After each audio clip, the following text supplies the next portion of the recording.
11th Hour Audio presents Creature Feature of the Month with your master of frights, Owen McCuen. Greetings, listeners, and thank you for joining us at the 11th hour. Has the oppressive August heat got you pining for the woods? Come to New Jersey. What exit, you might ask? Well, take the Turnpike to exit 4, then to Route 73 South. That takes you to Route 70 East, and eventually, you'll reach Route 72 at 4 Mile Circle.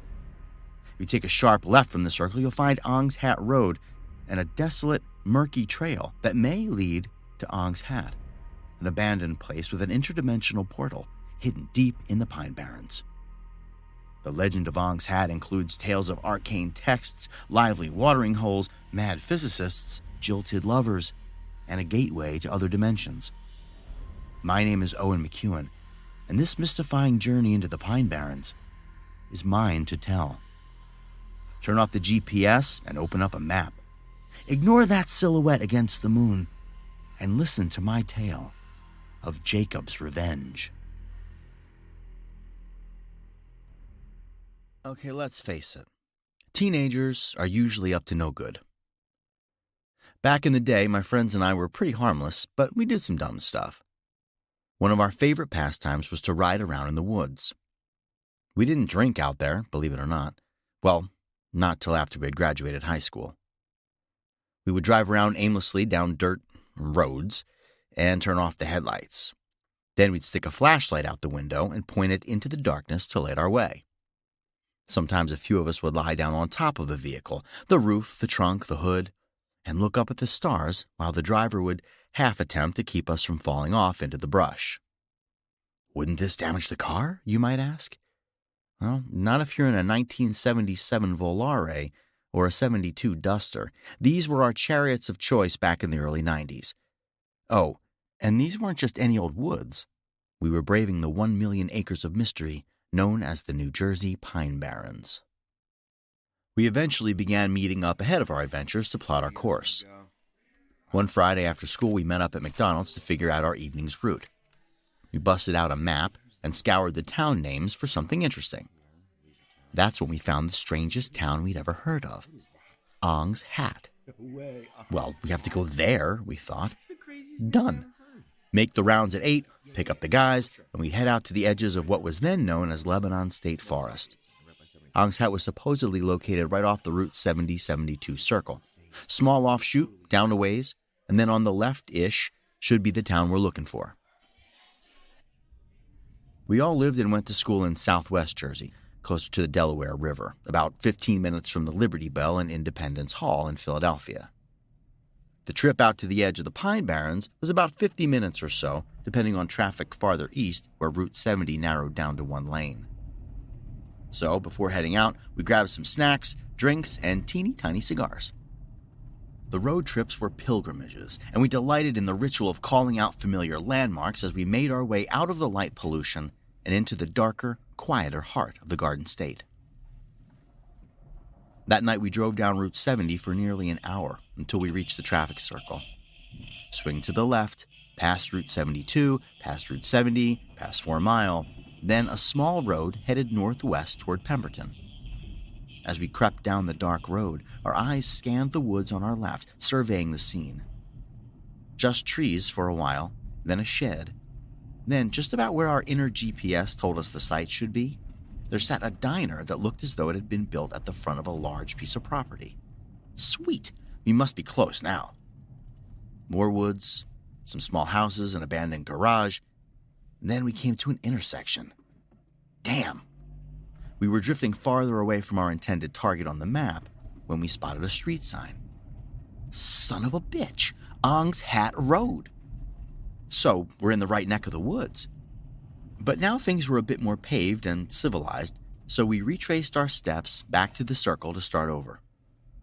Down the road, past the diner, and then we decided to make the sharpest left-hand turn we could make in order to attempt to get into the woods behind the diner that was now to our southeast. Barely visible was a small break in the tree line, a hidden driveway of sorts, totally unpaved, no curbs, no signs, no nothing. The car would fit, but just barely. The Volare limped down the path, deep ruts in the path testing the suspension. As tree limbs reached out to scrape the doors and windows, the metal and glass shrieked at their touch. Inside the car, we were unnerved and excited all at once at the prospect of finding any remnants of the ghost town of Ong's Hat. The path narrowed around us, and the ruts grew deeper. The scars in the ground this far in were slowly becoming puddles, and we feared that we might not make it out. We were probably a quarter mile in, but it took forever to make it this far. There was no space to turn around. Hell, we would have to drive in reverse nearly all the way back to the entrance. So we stopped the car and squeezed ourselves through the barely opened doors to have a look around. We definitely weren't driving any farther. We could walk a bit, though. I mean, we came this far, right? We debated leaving, just in case someone else drove back here, but in the end, we decided that unless Gravedigger was headed to Ong's Hat to drop off a load of bog iron, nobody else was on the way. So, onward. My buddy Toast grabbed a stick to test the depth of the puddle. Jesus, it was deep. Good thing we stopped driving when we did, otherwise we might still be there, trapped inside 3,000 pounds of automotive steel for all eternity. The water wasn't quite water, though. It shimmered an eerie green in the moonlight and had a thickness to it. Not quite slime, but it definitely had a certain viscosity. Since it looked like a miniature lake of snot, Toast officially dubbed it the mucus pit. Okay, so I guess we hit a dead end. We smoked a stogie and skipped rocks across the mucus, then hopped back in the car and put it in reverse. Moles was our leader since he wore a leather jacket and had a burly beard. Before we turned 21, he was the designated alcohol buyer because he looked like a dad already, complete with the dad bod to go with the facial hair. So he stayed outside and guided the car backwards through the treacherous path, all the time waving a flashlight like a teenage lumberjack airport ramp agent.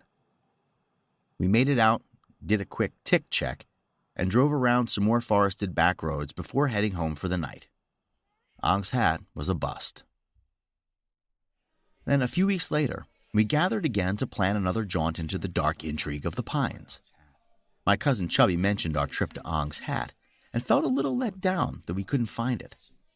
He wasn't particularly rotund, but he worked at a restaurant called Chubby's back when it was still open. Anyway, as we checked out the map to pick out a new destination, Chub noticed something strange.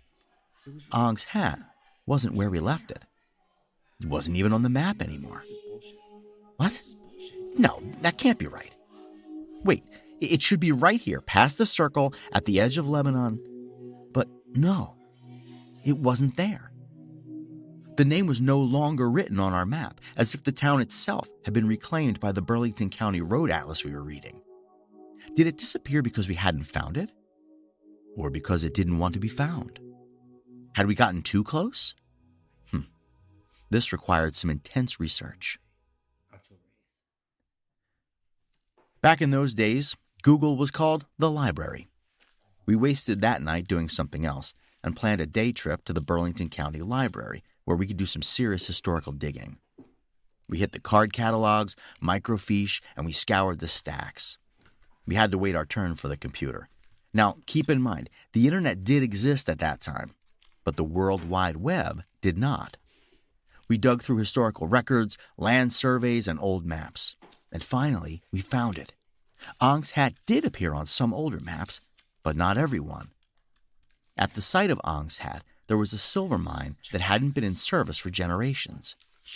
And you can scan the internet now for references to an abandoned silver mine at the site of Ong's Hat, but you won't find any. There is no such historical documentation, but I'm telling you, it was there when we did that research. We also found some old newspaper articles and books about the lost and forgotten towns of South Jersey. We read historical documents and plenty of folklore that detailed the origins of Ong's Hat. There were tales of prize fighting, revelry, and ribaldry at a local dance hall, and a dandy fellow by the name of Jacob Ong, whose trademark top hat had been trampled and tossed into a tree by a jilted lover. There the hat stayed for many years, gradually gifting the town with its nickname, Ong's Hat. The name stuck. Oh, there are other more rational explanations for the name, such as the bastardization of Ong's hut, a short rest stop along a trade route through the Batona Trail. But we delighted in the character of Jacob Ong, and so we chose to believe in that particular legend. Okay, so if you've ever heard of Ong's hat, you may be wondering if it really was the gateway to the dimensions. Subsequent trips to the library in the years after had led to an entirely different legend of Ong's hat, tales of arcane texts and interdimensional travel by way of egg-shaped pods. Did we live that in real time? Yes, we did.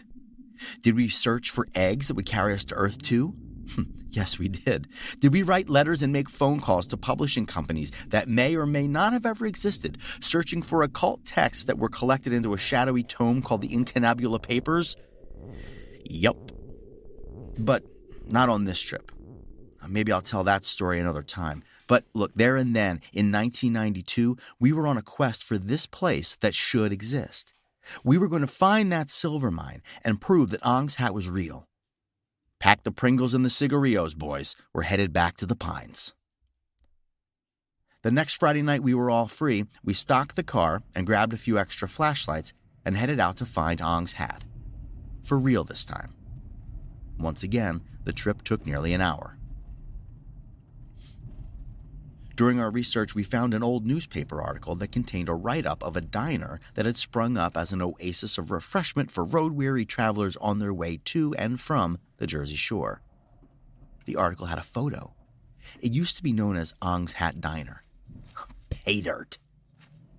It was situated on the edge of a silver mine that had been abandoned for decades upon decades. We wondered if the new owners even knew about the existence of the mine. We also wondered if they had security cameras around back. Scoots was driving the Volare again. He is Mr. South Jersey, after all. Toast rode shotgun because the tall guys rode up front. Moles and Chubb flanked me on either side as I rode the hump. Our butt cheeks began to fall asleep as we ambled down Route 70, 3/4 of the way around the circle, and northwest up the dimly lit road. Slow and steady, we nearly squealed with delight as we passed the diner. Dude, why did they change the name? Anyway, we weren't far now. We made that super sharp left and came to the break in the brush where the secret entrance was. I felt like Batman sneaking into the Batcave. Scoots was piloting the Volare down the narrow path toward the giant puddles. We stopped before hitting the liquid so the tires wouldn't get stuck. And then we got out and walked around the mucus pit. But it wasn't the only one. The deeper we walked, the larger the pits got. We tried to skirt them, but our feet kept slipping into the sludge. Scoots had the bright idea to walk on the bushes, it's drier. So we tried that. Like 5 ninjas, we Spider-Manned ourselves along the outskirts of the mucus pits, grabbing onto tree branches and prickly shrubs until at last the pits narrowed and we could walk normally again. The path was strangely smooth at this point. Remote and unpaved, I couldn't help but think that we had stumbled across the ass end of Robert Frost's road less traveled. But 2 roads had not diverged, and this was no yellow wood. Nope. We were in the darkness of the Jersey Pine Barrens with only one road in, and it was most likely the only road out as well. As the crow flies, we couldn't have been more than half a mile from a paved road, and 1.5 miles from a literal highway, rural as it might be this far east. But the woods are dense, and crawling with God only knows what kind of animals, hunting blinds, and possibly the legendary pinies who inhabit some of these remote areas of wilderness. I'm sure they're nice folks, but a bunch of teenage strangers trespassing in the dark of night might not be exactly welcome, considering the circumstances. We walked with a spring in our step, though, since we were on an actual path that wasn't barbed with thorny bushes and sharp pine branches. We finally came upon a clearing that was home to a pile of wreckage. Remnants of what exactly we were looking at, we weren't sure. There looked to be parts of farm equipment or old carriages. It looked like something out of an H.G. Wells novel had crash-landed here. Where the pilot got to is anybody's guess. Looking back, I wonder if there had been any fragments of egg pods amongst the ruins. The clearing thinned out, and we were back on the path. A small fallen tree bridged a small brook that babbled along in the darkness. Luckily, there was a bit of moonlight, and it was an amazing sight. Would have made a great picture if anybody had thought to bring a camera. None of us had mobile phones, let alone one with cameras. Actually, the first smartphone was introduced by IBM in 1992, if you can believe that. But at $900 back then, that's a nope. So we admired the moonlit scenery and crossed the log bridge. It was fairly wide and pretty easy to traverse, so, spoiler alert, nobody falls off it. About 50 yards or so past the log bridge, the path narrowed and seemed to be ending. It looked like a site that you'd stay at on a camping trip. There was a fire ring and a rough-hewn bench and a smattering of other ancient junk lying around. No signs of recent activity, though. No food wrappers or cigarette butts. Nobody had probably been here since filtered cigarettes had been invented anyways. The atmosphere was a little tense by then. We had made it this far, and our nerves were a little frazzled as the possibilities dawned on us. If we came up empty-handed again, we would still have to hike all the way back to the car. But there were more pressing concerns. What if we're caught? What if we're shot? What if we're eaten by a wild cat or maimed in a bear trap? There was a dark vibe settling over us now, as if the air had changed. We were together so often that we frequently seemed to share the same brain. On this particular journey, we had been experiencing collective emotions, not unlike a crowd at a sporting event or coworkers on a team-building exercise. Intrigue, curiosity, celebration. But for the first time, we could feel the chill of an emotion that groups of hikers shouldn't be feeling on a random Friday night. Fear. Luckily, someone cut the tension by voicing his very real concern in a slightly comedic way. It's a quote we still repeat 30 years later. If I see any skulls, I'm jetting. After some chuckling, we spread out just a little to have a better look around. And there it was, a small mound of earth that had a hole carved in it, framed with wood, like a painting in a horror movie that would swallow you alive if you got too close. The entrance to the mine. The frame was nearly parallel to the ground, so we got on our knees and peered down into the darkness. Flashlights in hand, we illuminated the cavern and had a peek inside. There were some pieces of wood, possibly the remnants of a ladder, down at the bottom of the shaft, which did us no good at the moment. And even if it were whole, who knows if it would hold any of our weight anyway, especially considering how old it must be. The drop down looked to be about 6 feet or so, the size of a dude.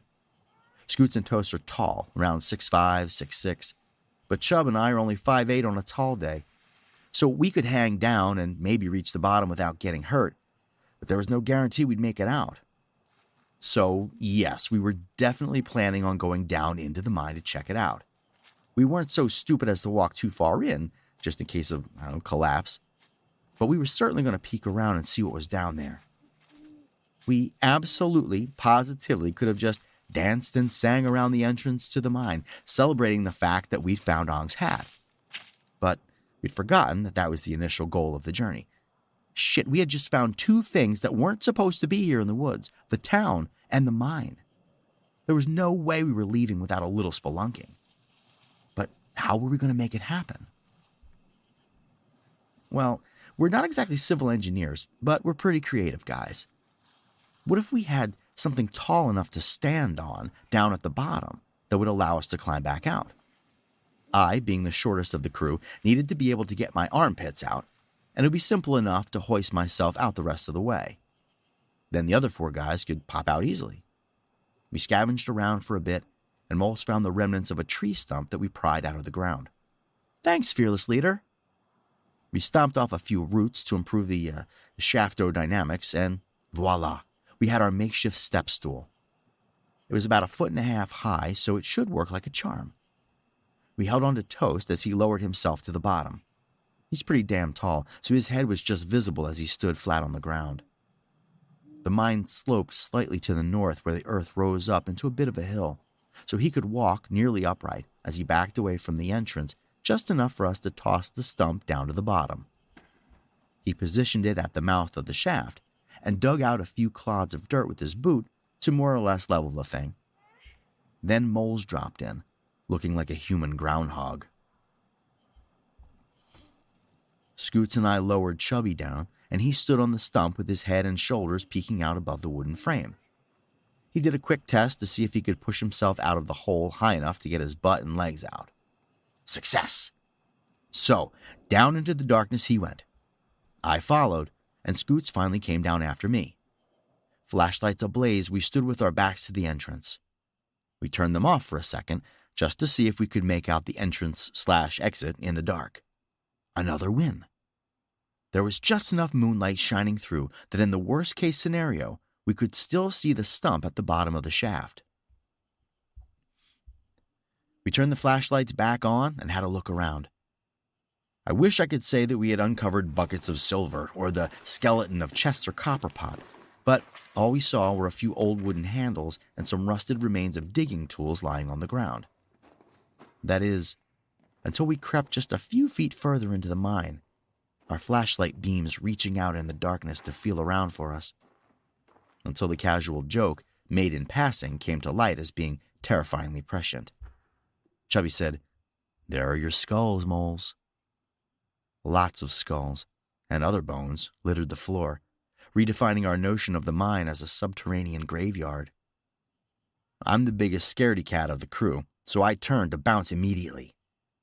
Obviously, we were all a little spooked, but we calmed down a bit as we noticed that the bones clearly belonged to animals. We definitely saw deer skulls.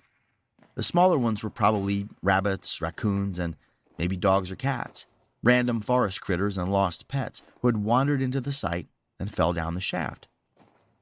What we couldn't figure out was, why were they in a pile? Okay, mission complete. Let's get the hell out of here. As I turned tail to head back to the entrance, someone's flashlight caught a piece of metal in its beam, causing a glint to grab our attention.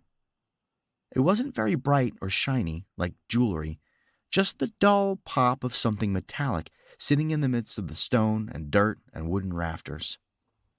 We turned to take a closer look. It only took a second to identify the metal bars as a crude cell, like a jail you see in old Western flicks. The bars were pitted in places, but seemed to be covered with a smooth coating. They weren't shiny until I started wiping at one of them with my sleeve. The tiniest bit of tarnish wore away, and I could tell that the bars were silver. No, not exactly. Well, they seemed to be ancient iron bars that had somehow been coated or plated with silver. It wasn't a great job. The iron had corroded underneath, and much of the silver had gone with it. Bog iron was notoriously laden with impurities, and silver electroplating wasn't invented until the early 1800s. So no wonder the coating didn't hold well. Both iron and silver have long been used as wards against dark supernatural forces, keeping the bad stuff out. But why would a jail cell be coated in silver? Unless it wasn't a jail cell at all. Maybe this was a cage, designed to keep the bad stuff in. There we stood, staring at the cell, then back at each other, completely silent, when the flashlight beam noticed something else. The bars were not intact. Some of them were snapped off and jagged, jutting out at weird angles as if they'd been bent and then broken from the inside. And there, in the stunned silence, is when we heard it. Breathing. A shift along the gritty floor of the cavern, and a dull squeaking sound, like two people in leather jackets giving each other a hug. A low bass rumble thrummed in my chest, and the very hardwired fight-or-flight reaction was triggered in all five of us at once. Out we ran, back toward the moonlit stump that we hoped was sturdy enough to boost us out to safety. We must have looked like the Scooby-Doo gang trying to motor out of a haunted house on laundry suds, our limbs spinning out of control as we felt like we were making zero forward progress. Without discussion or previous planning, we instinctively knew to bust out of the mine in reverse order that we came in. I ran up Scoots' ass so fast, like my brother used to do to me when he had to click out that light and run up the basement steps of our old house.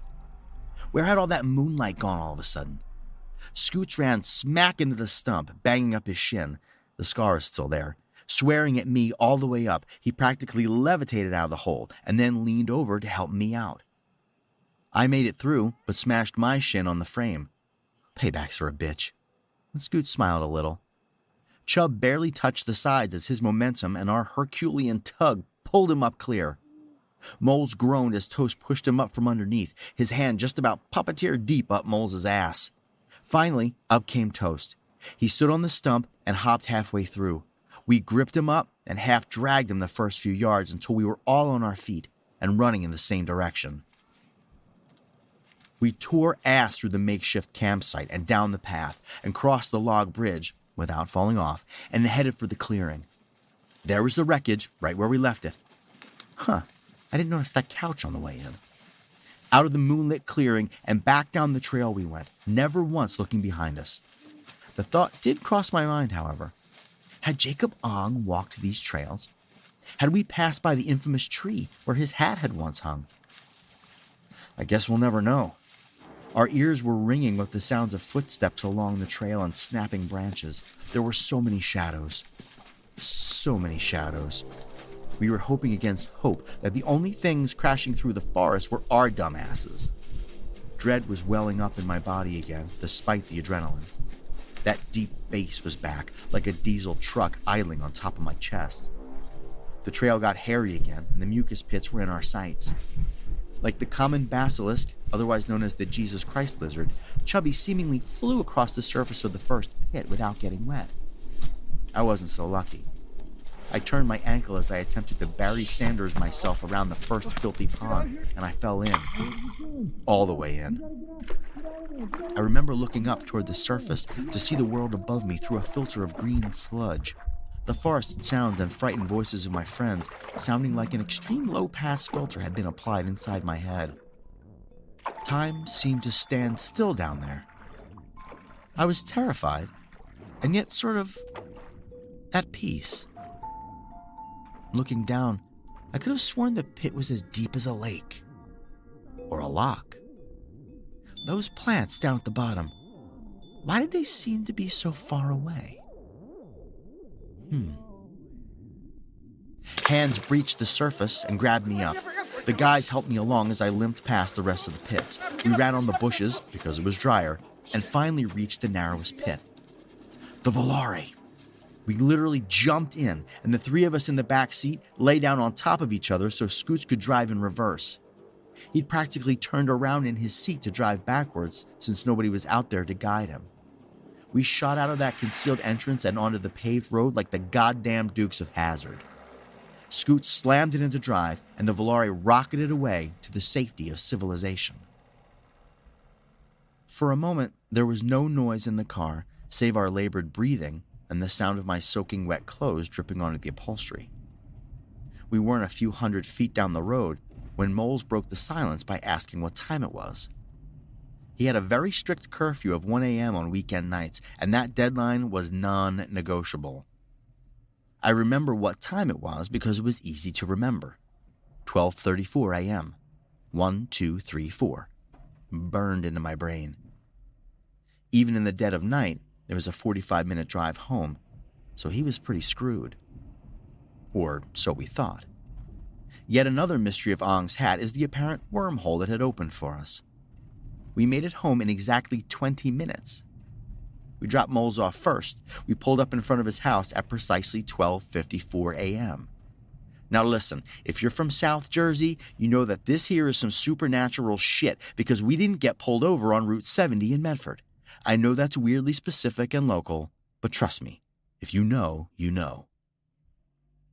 We all made it home safely that night. Relatively safe, anyway, considering all the scrapes from our jungle run, the busted shins, and my twisted ankle. I was also sick for about 2 weeks with some mysterious infection that I picked up from inhaling all that grimy mucus. Although, it was sort of peaceful down there. And so, now comes the part that nobody talked about that night. It would be years before we would say the words aloud, even after many more trips to the Pine Barrens and a few sketchy camping adventures in unsanctioned areas. We have tales of ghost trains and Snake Man and the Whoosh Monster, but circling back to the silver mine, what was down there? What had escaped from a cage that had clearly been built to keep dark forces at bay? I wish I could say that one of us had seen the burning red eyes, the cloven hooves, the leathern wings. We didn't see a shape in the skies above, but we felt the ancient gaze upon us as the shadows chased us out of the lost town of Ong's Hat. We know what we heard down in that mine.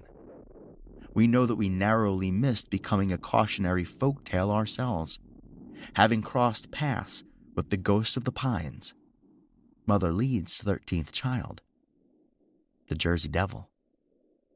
Or maybe it was the specter of Jacob Ong himself, trying to keep a bunch of nosy, jerk-off teenagers away from his property. Don't forget to tune into Brimstone Gap, Episode 1, Ghost Magnet.